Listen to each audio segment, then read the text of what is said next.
Hello बच्चों, स्वागत है आप लोगों का केमिस्ट्री वाला यूट्यूब चैनल पर। आज हम लोग क्लास 12 कक्षा 12 केमिस्ट्री और केमिस्ट्री में जो चैप्टर मैं आप लोगों को पढ़ा रहा था उपसय संयोजन यौगिक को कोऑर्डिनेशन कंपाउंड। तो को कोऑर्डिनेशन कंपाउंड चैप्टर का आप लोगों का प्रभावी परमाणु क्रमांक टॉपिक आप लोगों का आज है। प्रभावी परमाणु क्रमांक इफेक्टिव एटॉमिक नंबर।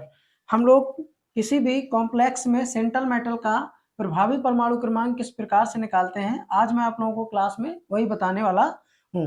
इससे पहले मैंने आप लोगों को कॉम्प्लेक्स कंपाउंड के आईयूपीएसी नाम किस प्रकार लिखे जा सकते हैं वो मैंने आप लोगों को बता दिया था। तो इसके बाद आज हम लोग टॉपिक जो देखने वाले हैं, जैसा कि आप लोगों को बोर्ड में मेंशन है, तो शुरू करता हूं मैं आप लोगों का आज का टॉपिक। तो आप लोगों को टॉपिक शुरू करने से पहले आप लोगों को मैं बता दूं कि अगर आप चैनल पर नए हैं तो चैनल को सब्सक्राइब कर लीजिए और वीडियो अगर आपको अच्छा लगे तो वीडियो को लाइक कर दीजिए। कमेंट पे आप कोई दिक्कत है तो आप बता सकते हैं। तो शुरू करता हूं मैं आपकी क्लास।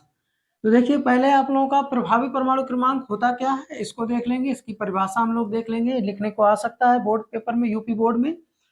तो एक साइंटिस्ट थे सिडविक, सिडविक इन्होंने प्रभावी परमाणु क्रमांक का सिद्धांत दिया था।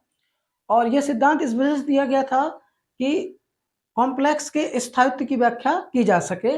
इस वजह से सिडविक ने एक सिद्धांत प्रस्तुत किया था। तो इन्होंने कहा था कि लिगेंडों से इलेक्ट्रॉनों को ग्रहण करने के पश्चात केंद्रीय धातु परमाणु पर जो कुल इलेक्ट्रॉनों की संख्या होती है वही आपका प्रभावी परमाणु क्रमांक कहलाती है। ठीक है, एक बार फिर सुनिएगा कि लिगेंडों से इलेक्ट्रॉनों को ग्रहण करने के बाद अगर मैं सेंट्रल मेटल हूं तो लिगेंडो से जितने इलेक्ट्रॉन मैं ग्रहण करूंगा इसके पास मेरे पास जितने कुल इलेक्ट्रॉन हो जाएंगे वही हमारा क्या होगा, प्रभावी परमाणु क्रमांक हो जाएगा। प्रभावी परमाणु क्रमांक का ये फॉर्मूला है कि किसी भी केंद्रीय धातु परमाणु का प्रभावी परमाणु क्रमांक निकाल सकते हैं हम लोग।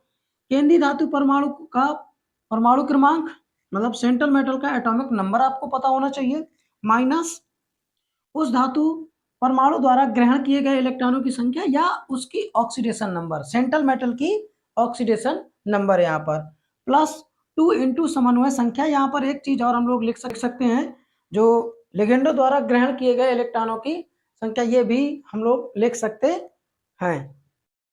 तो इस फॉर्मूला का हम लोग क्या करेंगे, एक शॉर्ट फॉर्म बनाते हैं जो आप लोगों को याद रहे।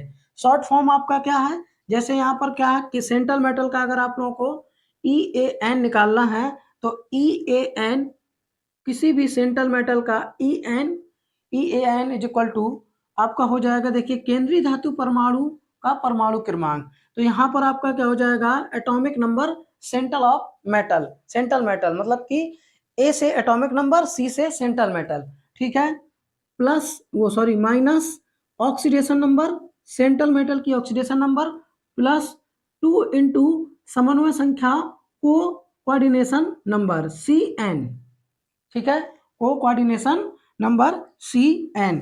ये आप लोगों का शॉर्टकट फॉर्मूला हो जाएगा, इसको आपको याद रखना है। आप इस फॉर्मूले से आप क्या कर सकते हो, आप प्रभावी परमाणु क्रमांक निकाल सकते हो किसी भी सेंट्रल मेटल का।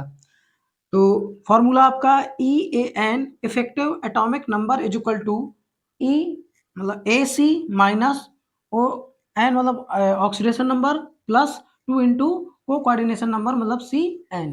इसका सेंस क्या है, आपका जो आपका कोऑर्डिनेशन नंबर है और ये आपका क्या है, ये आपका प्रभावी सेंट्रल मेटल का एटॉमिक नंबर है। तो अब हम लोग क्या करेंगे, एग्जाम्पल से समझेंगे कि किसी भी संकुल का आप कैसे संकुल में केंद्रीय धातु परमाणु का आप कैसे निकाल सकते हैं प्रभावी परमाणु क्रमांक। ठीक है, तो हम लोग देखेंगे अब लोग एग्जाम्पल से। आप लोगों का AgNH3 का होल ट्वाइज Cl, ठीक है। इसमें आपका केंद्रीय धातु परमाणु आपका क्या है, Ag है, और Ag का हमको निकालना है, सिल्वर का ही क्या निकालेंगे हम लोग, प्रभावी परमाणु क्रमांक। तो यहाँ पर लिखेंगे Ag का EAN इज इक्वल टू, अब जैसा कि मैंने आपको फॉर्मूला पहले ही बताया है, AC minus oxidation number, central metal की ऑक्सीडेशन नंबर, प्लस 2 × CN। ठीक है, ये शॉर्टकट बिल्कुल आपका फॉर्मूला हो जाएगा। 2-3 निकालते समय 2-3 कॉम्प्लेक्स के साथ आप इस फॉर्मूले को लिखेंगे, आप याद हो जाएगा। तो अब यहाँ पर EAN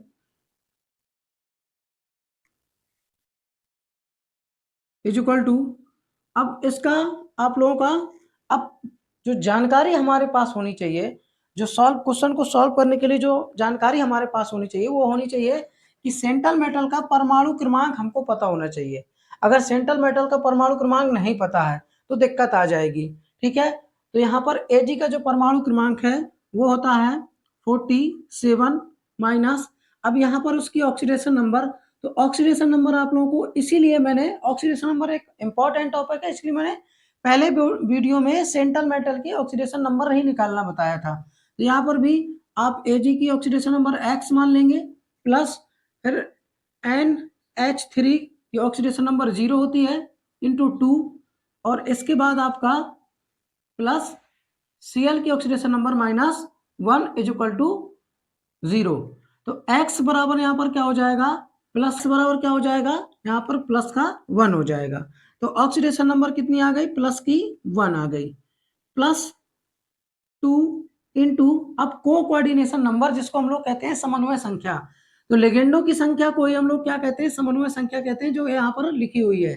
ठीक है, इसी को हम लोग क्या कहते हैं, समन्वय संख्या कहते हैं, को कोऑर्डिनेशन नंबर, समन्वय संख्या। ठीक है, उप संयोजन संख्या भी इसको बोलते हैं। तो यहाँ पर समन्वय संख्या कितनी है, 2 है, तो हम लोगों ने 2 रख दी। अब कैलकुलेशन करके हम लोग आंसर ले आएंगे।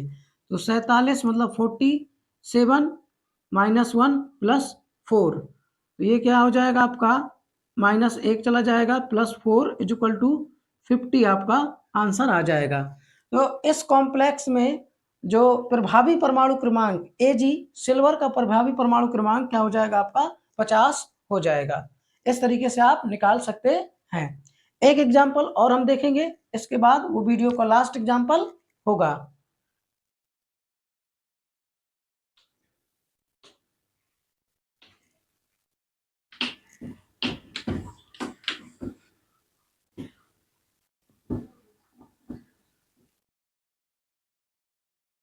एक एग्जाम्पल आपका और है, CrNH3 का होल 6 Cl3।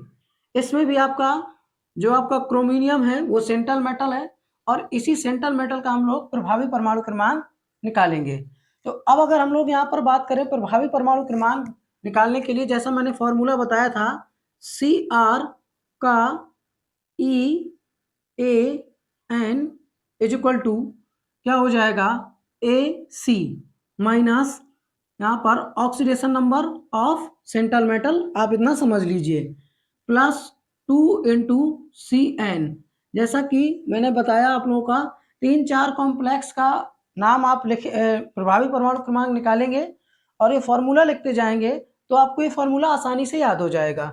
ठीक है, अगर आप थोड़ा सा सीरियस हैं पढ़ाई में, तब तो ये चीज़ें आपको समझ में आ रही होंगी, और नहीं तो आपको समझ में नहीं आएंगी। ठीक है, तो इसीलिए थोड़ा सा फोकस करना बहुत ज़रूरी है। अब यहाँ पर हम लोग क्या करेंगे, Cr का EAN, अब हमको एक AC क्या है, यह है आपका सेंट्रल मेटल का परमाणु क्रमांक, एटॉमिक नंबर Cr का कितना होता है, 24, माइनस यहाँ पर Cr की ऑक्सीडेशन नंबर क्या निकालेंगे, जैसा कि मैंने बताया कि मान लेंगे X, Cr की X मानी, फिर प्लस लगाया, फिर NH3 की आपकी 0 होती है इंटू 6, फिर आपका प्लस और Cl की -1 इंटू 3 इक्वल टू 0। तो x बराबर यहाँ पर आ जाएगा प्लस का 3। इसके लिए डिटेल से आप जानना चाहते हैं तो पहला वीडियो आप लोग देख सकते हैं, इस चैप्टर का पहला पार्ट, वहां पर मैंने ऑक्सीडेशन नंबर निकालना बताया हुआ है। ठीक है, तो ये आपका क्या हो जाएगा, ऑक्सीडेशन नंबर +3 हो जाएगी, +2। अब समन्वय संख्या जो आपका ये 6 है, यही है आपकी क्या, समन्वय संख्या या उप संयोजन संख्या, को कोऑर्डिनेशन नंबर। ठीक है, यह है आपकी समन्वय संख्या। तो आप लोग यहाँ पर कितना रखेंगे, 6 रख देंगे। अब इसको हम लोग सॉल्व करते हैं। 24 माइनस ये 3 हो जाएगा प्लस ये 12, तो इज इक्वल टू यहाँ पर हमारा 3 माइनस हुआ तो कितना हो गया 21 और प्लस 12, तो ये आपका 33 आ गया। 33 आपका प्रभावी परमाणु क्रमांक आ गया। तो आई होप आप लोगों को ये टॉपिक समझ में आया होगा, और अगर आपको टॉपिक समझ में आया है तो चैनल को सब्सक्राइब कर लें, चैनल पे आप पहली बार हैं, और वीडियो को लाइक कर दें, और अगर कोई दिक्कत है तो आप कमेंट बॉक्स पर बोल सकते हैं। बहुत बहुत आपका धन्यवाद।